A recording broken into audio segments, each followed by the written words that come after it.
말씀은 창세기 29장 1절에서 20절까지 말씀입니다. 페이지 수는 구약전서 41페이지입니다.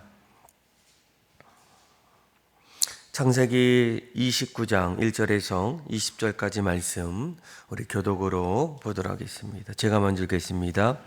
야곱이 길을 떠나 동방 사람의 땅에 이르러 들에 우물이 있고 그 곁에 양새 떼가 누웠으니 이는 목자들이 그 우물에서 양떼에게 물을 먹임이라.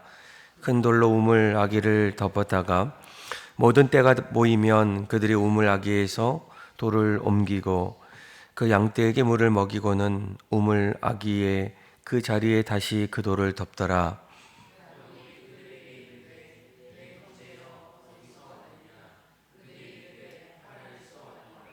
야곱이 그들에게 이르되 너희가 나홀의 손자 라반을 아느냐? 그들이 이르되 아노라.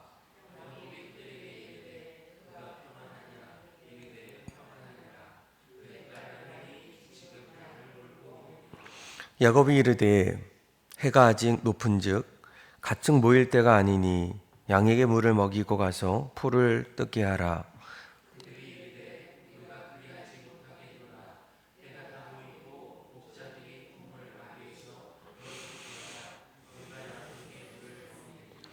야곱이 그들과 말하는 동안에 라헬이 그의 아버지의 양과 함께 오니 그가 그의 양들을 치고 있었기 때문이더라.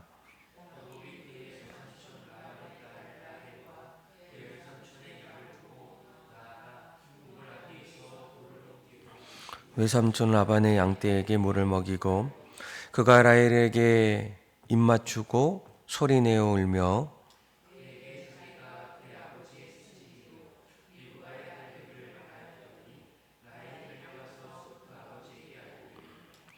라반이 그의 생질 야곱의 소식을 듣고 달려와서 그를 영접하여 안고 입맞추며 자기 집으로 인도하여 드리니 야곱이 자기 모든 일을 라반에게 말하매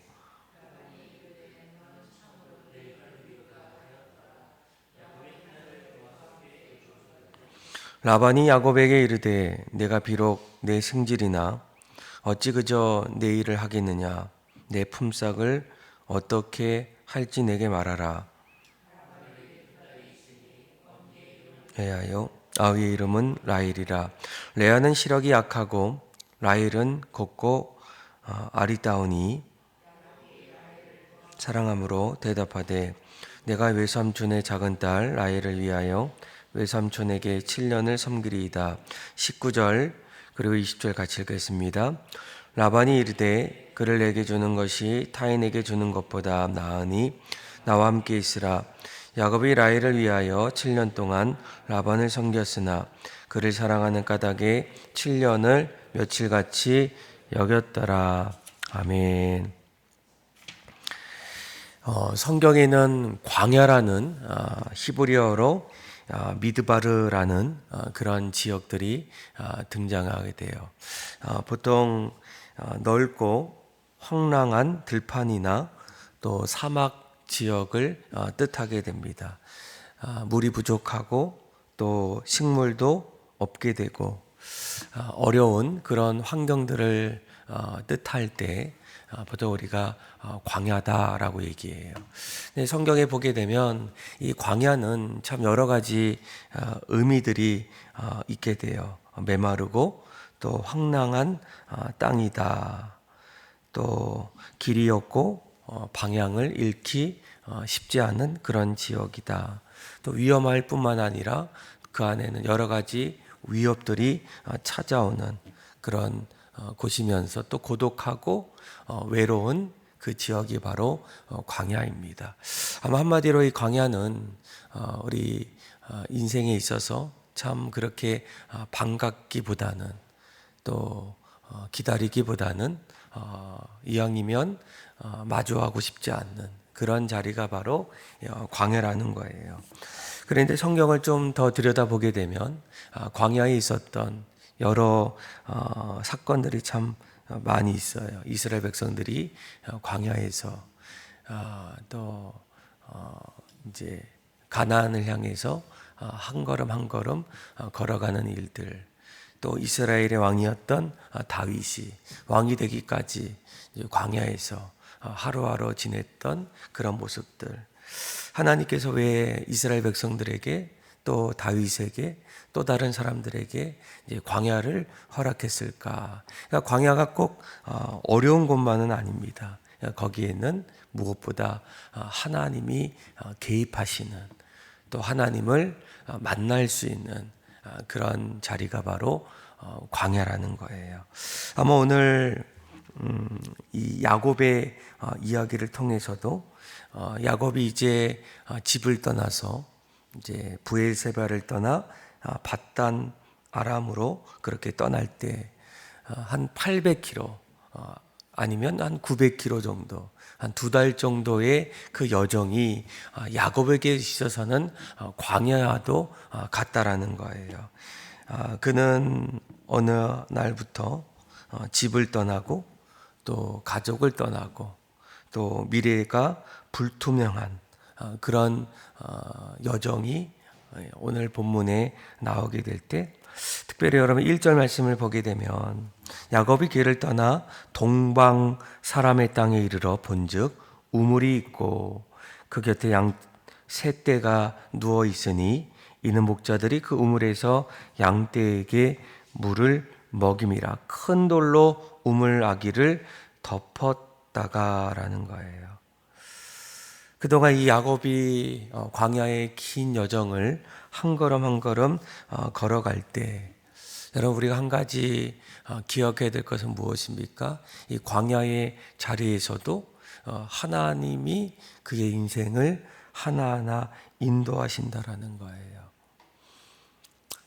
야곱이 처음으로 집을 떠났을 때, 또 그 여정이 그렇게 순탄하지 않았을 때 앞으로 그의 인생이 어떻게 되어질까? 그러니까 정말 외삼촌을 만날 수 있고 또 그 긴 여정 속에 어려움이 얼마나 많이 가득할까? 그런데 오늘 성경에는 그가 그 길을 한 걸음 한 걸음 걸어갈 때 그곳에서 무엇을 만납니까? 우물을 만나고 또 우물 곁에 목자들이 있는 것을 보게 돼요. 특별히 여러분 4절 말씀을 보게 되면 이렇게 얘기하죠. 4절 한번 읽어볼까요? 시작. 야곱이 그들에게 이르되 내 형제 어디서 왔느냐? 그들이 이르되 하란에서 왔노라. 아멘. 우물을 만나고 또 목자를 만나고 그 목자들 앞에서 이런 얘기를 합니다. 너희들은 어디에서 왔느냐? 그때 야곱이 그들에게 이렇게 얘기합니다. 나홀의 손자 라반을 아느냐라는 거예요. 그러니까 그들이 그 얘기를 듣자마자 우리가 그를 알고 있습니다. 또 야곱이 얘기해요. 그 외삼촌 라반이 평안하냐. 그러나 그 얘기를 하자마자 6절에 보니까 그의 딸 라헬이 지금 양을 몰고 옵니다라는 거예요. 근데 우리가 한 가지 주목해야 될 것은 7절이에요.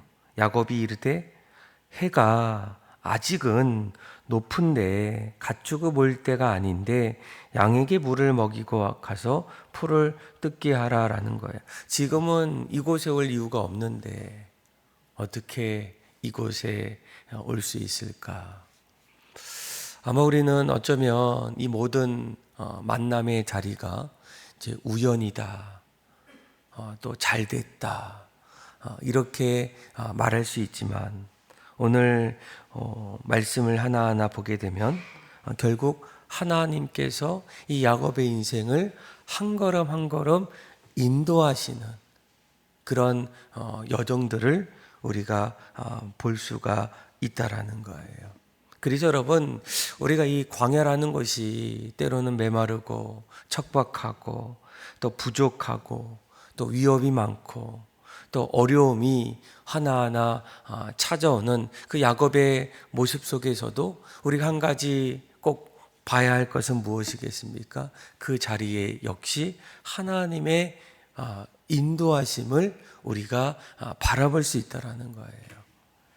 그래서 이러한 야곱이 이 소식을 들었을 때 여러분 9절을 한번 볼까요? 9절에 이렇게 얘기합니다. 야곱이 그들과 말하는 동안에 누가 찾아옵니까?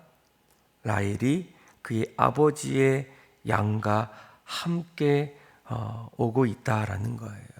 드디어 야곱이 이 라반의 이제 식구들, 그 중에서 앞으로 이제 그의 아내가 될 라헬을 만나게 돼요.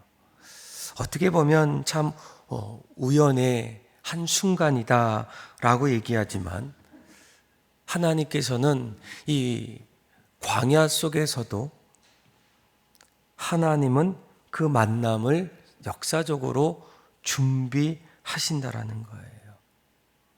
어떤 분들은 참 인복이 좋아, 또 참 좋은 만남을 가졌어 라고 얘기하지만, 오히려 하나님이 미리 그곳에서 하나님의 선하심 또 인도하심 그 가운데서 새로운 만남을 준비한다라는 거예요.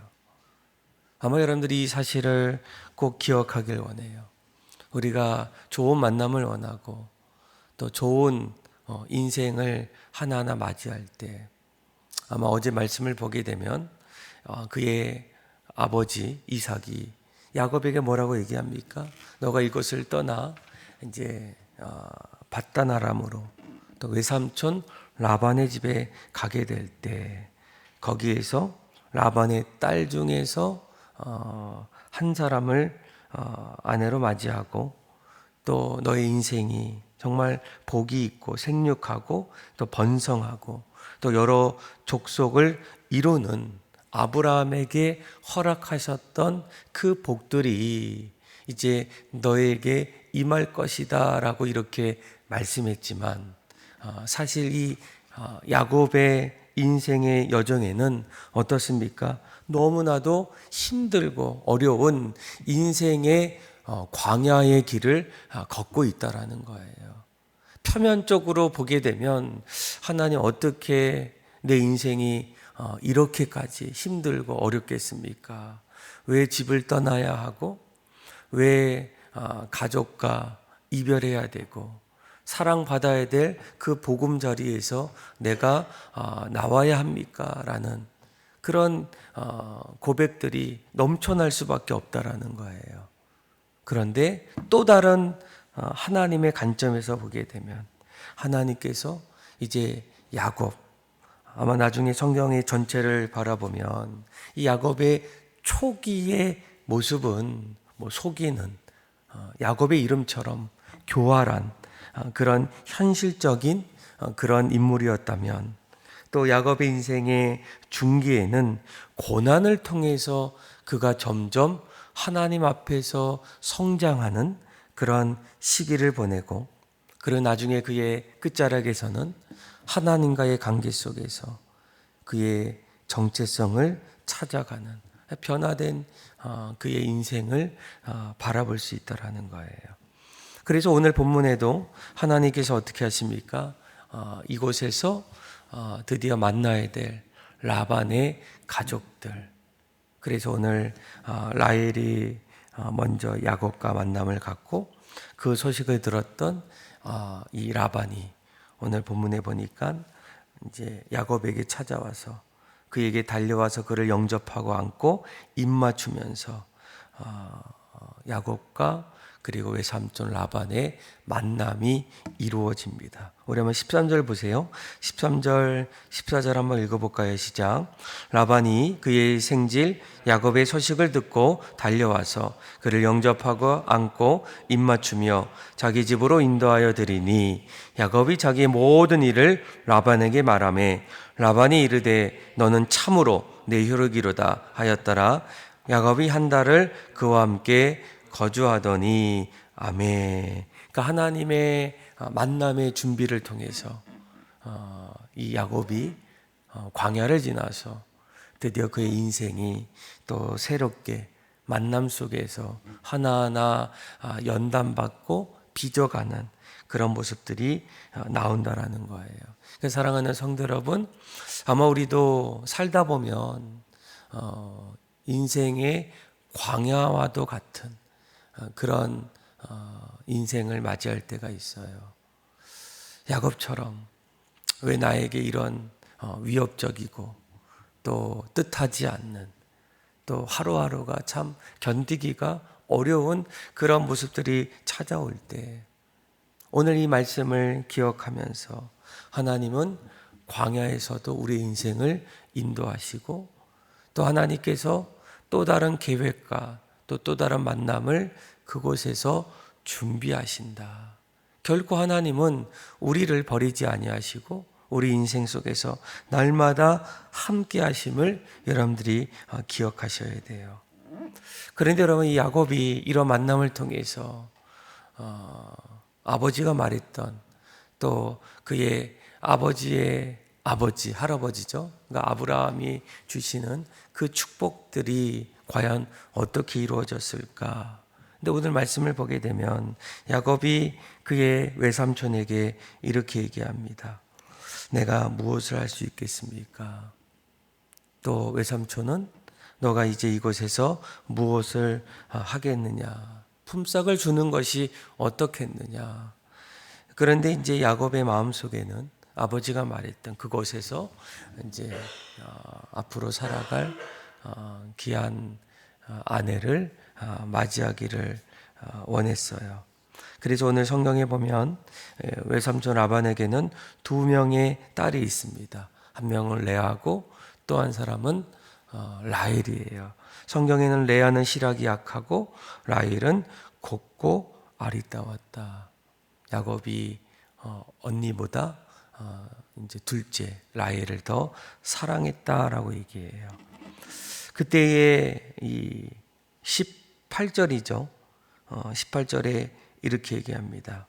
야곱이 라헬을 더 사랑함으로 대답하되 내가 외삼촌의 작은 딸 라헬을 위하여 외삼촌에게 7년을 섬기리이다라는 거예요. 어떻게 보면 그 자리를 통해서 뭐 1년 아니면 뭐 2년 뭐 그렇게 있다가 이제 같이 라헬도 결혼을 해야 되니까 또 이왕이면 또 검증된 그의 가족 중에 이제 결혼을 하면 얼마나 좋겠습니까? 그런데 오늘 성경에는 이렇게 얘기해요. 7년 동안 라반을 섬겼다. 그리고 나중에는 7년이 아니라 14년을 섬기게 돼요.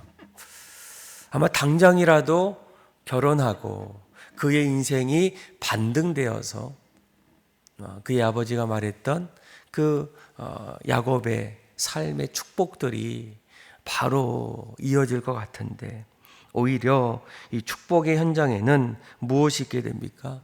기다림과 헌신이 있는 것을 우리가 기억해야 한다는 거예요. 여러분, 우리가 축복된 인생, 복된 인생을 살아갈 때 한 가지 여러분 기억해야 됩니다. 그 축복과 은혜는 하나님 앞에서 우리의 어떤 간절한 또 헌신, 또 기다림, 수고들.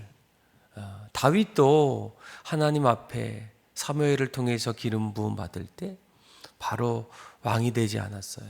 요셉도 총리가 되었을 때 수많은 기다림과 헌신과 수고를 통해서 그가 나중에는 그의 가족뿐만 아니라 가장 어려운 흉년 때 애굽 민족을 하나하나 구원하는 그런 일들이 얼마나 많이 일어나겠습니까? 그러니까 예수님도 이 땅에 오셨을 때에 오자마자 그들을 구원한 것이 아니라 고난의 길, 또 십자가의 길, 그 험난한 그런 삶의 자리에서 기다림, 또 수고, 헌신을 통해서 십자가 위에서 잃어버린 영혼들을 위해서 구원하시고 또 인류를 다시금 하나님의 자녀로 그렇게 세워가는 여정들이 있었다라는 거예요. 여러분, 이 교회도 여러분 마찬가지 아니겠습니까? 또 우리 인생도 마찬가지 아니겠습니까? 교회도 하나님께서 부흥을 일으키실 때, 또 가정이 날마다 새롭게 그렇게 세워질 때 거기에는 반드시 기다림이 있고, 또 기다림 속에서 기다림만 있으면 나오는 것이 아니라 반드시 수고와 헌신들, 그런 모습들이 나타난다는 거예요. 아마 이번 주에 교회 안에 하나의 축제가 있어요. 그 초록빛 축제가 있는데, 아마 이 축제는 아이들에게 너무나도 기쁘고 또 즐거운 그런 자리이지만, 또 한편으로 교회적으로는 어떻게 하면 우리 교회가 조금이나마 지역을 섬길 수 있을까, 또 아이들이 또 어떻게 해서든 자기의 좋아하는 친구들을 교회 문턱으로 또 초대할 수 있을까. 그러니까 어제 저녁에 보니까 이제 교회 불이 잠깐 켜져 있더라고요. 그래서 저도 지나가다가 이제 한 8시 한 반 그 정도에 이렇게 가보니까 어느 집사님 부부가 찾아왔어요. 그래서 어떤 일이십니까? 이렇게 물어보니까, 목사님, 저희가 우리 아들이 친구한테 전도하고 싶고 또 초대하고 싶은데 초대장을 좀 가지러 왔다고, 한 5장 정도. 근데 이제 좀 못 찾았어요. 그래서 제가 좀 찾아주고 그렇게 좀 보냈는데, 아마 그런 모습을 보면서 이런 전도하고 또 초대하고 또 수고하는 이제 그런 자리에서 하나님께서 잃어버린 영혼들 또 복음의 통로로 그렇게 사용하신다라는 거예요. 아마 이 축복의 자리는 반드시 기다림이 있습니다. 또 기다림 속에서 헌신과 수고가 있다라는 거예요. 그러니까 여러분들이 오늘 이 말씀을 통해서 우리도 인생의 광야의 길을 걸어갈 때 무엇보다 야곱의 인생처럼 그 광야는 꼭 나쁘고 황량하고 부족하고 또 위협하는 그런 좀 어려운 그런 것도 있지만, 오히려 그 자리가 하나님의 인도하심이 시작이 되고 또 하나님께서 새로운 만남을 준비하시고 그 안에서 하나하나 연단받고 준비할 때 하나님께서 야곱에게 주셨던 또 다른 복이 저와 여러분들에게도 나타나고, 하나님 앞에 날마다 영광 돌리며 살아가는 또 저와 여러분들의 삶이 다 되기를 주님의 이름으로 축원합니다. 기도하겠습니다. 하나님 아버지, 우리 인생에도 야곱처럼 참으로 위험천만한 또 길을 잃어버리고 또 어려운 그런 광야와도 같은 인생이 찾아올 때가 많지만, 그 자리가 단지 힘들고 어려운 자리만 아님을 깨닫게 하여 주시고, 오히려 그 자리가 하나님의 인도하심의 시작이며 하나님의 만남을 준비시켜 주시는 그런 축복의 자리임을 깨닫게 하여 주셔서 늘 준비하고 기다리고 또한 그 안에서 수고와 헌신을 통해서 날마다 하나님이 예비해 주신, 하나님이 우리를 통해서 세워주시는 일들이 우리 삶 속에 날마다 나타나게 하여 주옵소서. 그래서 우리의 인생이 여러 가지 수많은 환경 속에서도 주님의 일하심을 기대하게 하여 주시고 주님과 함께 동행하며 살아갈 수 있는 복된 믿음의 성도들 되게 하여 주옵소서. 예수님의 이름으로 기도합니다. 아멘. 찬송가 361